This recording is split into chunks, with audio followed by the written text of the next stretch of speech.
I'm joined now by Plus Product CEO Jake Heimark. Jake, how are you doing today? I'm good. Thanks for having me.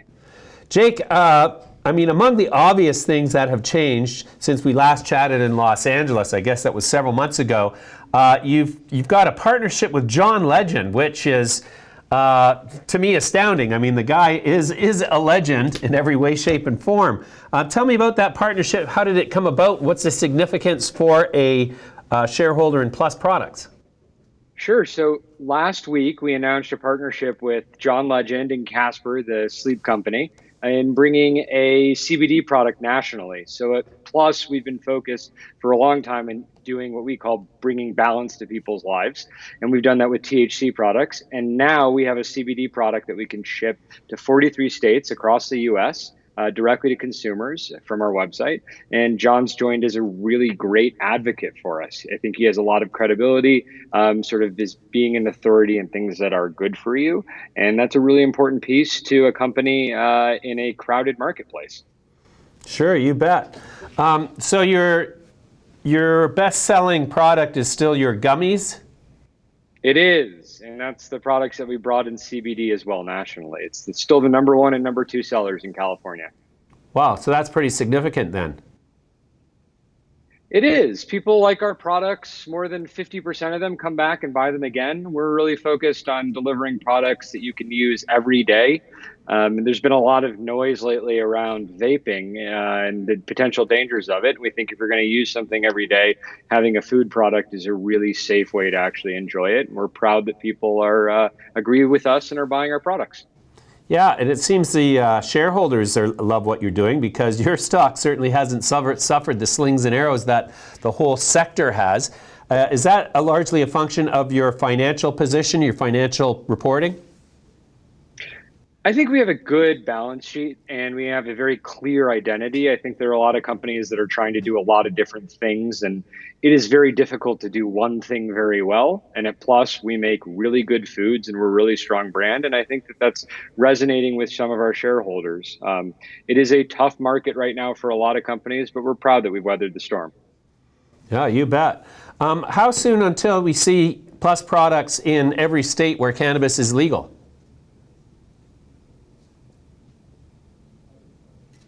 So our first strategy going to every state was having a CBD product where we can actually get our brand there today. I think it's really important that as of last week, we're now able to market and deliver products directly to people's homes.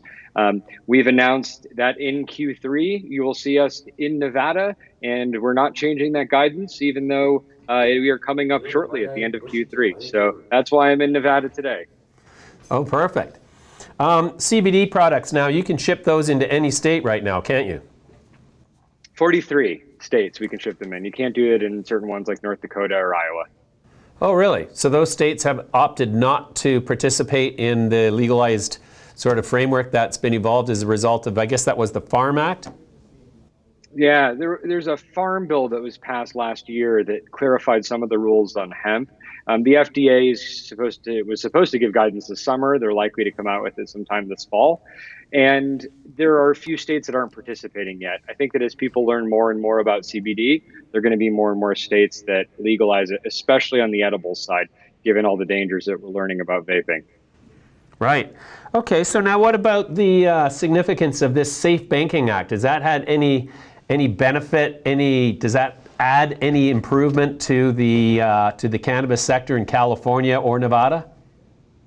I think it is a huge sign for the whole industry, and one that helps companies like ours, especially ones that are smaller starting out, and the largest ones, get access to banks that previously wouldn't even talk to us.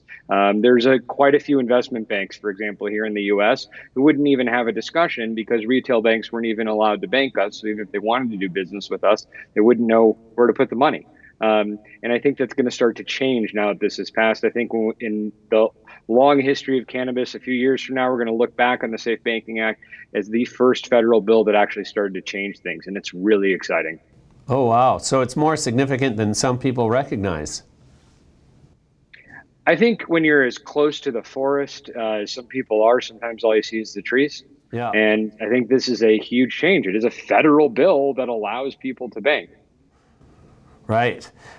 So Interestingly, it's been suggested to me that that is also going to cause problems for some legal market participants who augment their supply chain with elements of the unregulated market because the absence of banking has sort of permitted an ability to operate that way. Is that something that you concur with, or is that not such a big deal? I don't know, but I certainly hope so. Shame on them. I think at Plus, what we've focused on is building a company our grandmas can be proud of. Right. And at the end of the day, in the illegal market, you're not competing on brand. You're just moving things, to the only customers who are there. Mm-hmm. We are huge fans of regulation. We think that it drives stronger brands and it's better for customers and it's safer. So I hope that none of the companies change their revenues much, because it would mean they were up to some unsavory stuff. Right. Okay, so the House is anticipated to back the Safe Banking Act, but they still think that there could be some resistance in the Republican-controlled Senate. Is the general consensus there that this thing is going to fly, or is it going to run into terminal resistance in the Senate? If I could predict this government, I would be able to do a lot more than just run Plus, that's for sure. This thing is crazy. I think we'll know when Trump's Twitter feed tells us what happened. Wow. Okay, well, that's enough discussion about U.S. politics, I think. Okay, what are the next big moves for Plus products in the industry? What's going to really drive you guys into the next sort of revenue zone? So our strategy at Plus has always been win California, win the U.S., and then win the world. And we've now taken our products, which are the number 1 and number 2 in California. We're able to introduce them nationally with CBD, and we'll use that in what we call forward marketing to open up new THC markets. And then with our brand already there, and then we'll look to go international. And I think Canada is an interesting place, but actually European CBD is a place that I think often gets overlooked, and it is a huge market. Right. Yeah, actually, I was in London 10 days ago, and I actually made a point of going to visit all of the stores that were, not all of them, but a good swath of the stores that were selling CBD products. And I found it interesting that you couldn't find any product on the shelf in the UK that contained anything more than like 2.5 milligrams of CBD per dose. And 2.5 milligrams of CBD is not nothing, but it's not significant, at least in terms of some of the more reliable effects of CBD, like mental clarity, ability to sleep, improved gastrointestinal sort of stability. So I think there's a huge opportunity in the UK and in Europe if that's what they're putting out there as products now. I can't wait to see your products there. What has to happen for that to occur? The regulatory regimes are pretty clear. I think what someone like Plus has to do is open up a plant and start making it. At the end of the day, products that are efficacious, meaning the ones that work, are going to be what people buy. In the United Kingdom right now, you can buy for 150 pounds, you can buy about 10 milligrams of CBD at Harrods. When you can charge that much for so little CBD, I understand why they're not putting in more. But if you want to build a brand in the long run, I think that if you don't include enough to actually do something, you're not going to have customers coming back and buying your product again. Right.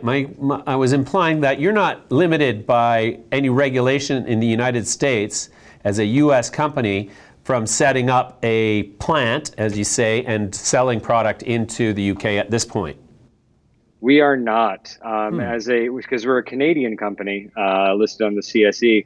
We can, do things with the UK. I think that it's hard to import to the UK from the US right now, which means you have to manufacture locally. But that's what we have to do in the United States. We have to manufacture separately in each state for THC. So that's sort of our bread and butter here at Plus. You bet. Okay, Jake. So what else have you guys got on the product horizon? You've got this new CBD product. You're focused on foods. Well, how do you expand that out into the next generation of products? At Plus, we're always going to be focused on products that you don't have to heat up and inhale. We believe that it's really important for brands to have an identity, and ours all is about not hurting you. And we think if you're going to use it every single day, that things that you don't inhale, whether that's tinctures, we actually sell mints already, gummies, chocolates, other food, beverages, other foods are going to be the way that it makes sense to build a brand around. And I don't think it's one brand. I think there are different brands to be built under an umbrella that will help people, not only in the case of Plus, take the edge off of their days, but maybe get some relief as well. And there's also one for some escapism, and when you want to watch a football game. Right. And we think that we're going to have products in all of the above, but one thing that we're going to stay, or our core is really around things that you don't smoke. Right. I can't say as I am more on board with that than ever before, having just gone through about 10 days since I got back from London of a really bad throat infection associated with vaping. I've got to admit, it was I started vaping heavily because I get a lot of people want me to try their products. So I vaped quite heavily throughout the summer, and I found that it actually had an ongoing detrimental effect to my respiratory capacities, which I could tell every time I went for my longer distance bike rides. So, and then the throat infection, that was the final straw. I've stopped vaping everything, and I don't think I'm going to smoke anything ever again. But all right, Jake, let's leave it there for now. We're going to come back to you in due course. Wish you the best of luck, and I can't wait to see your products one day on the shelves in Canada and Europe. Thanks so much. Have a good one, and thanks for having me. Thank you. You too, Jake. Bye for now.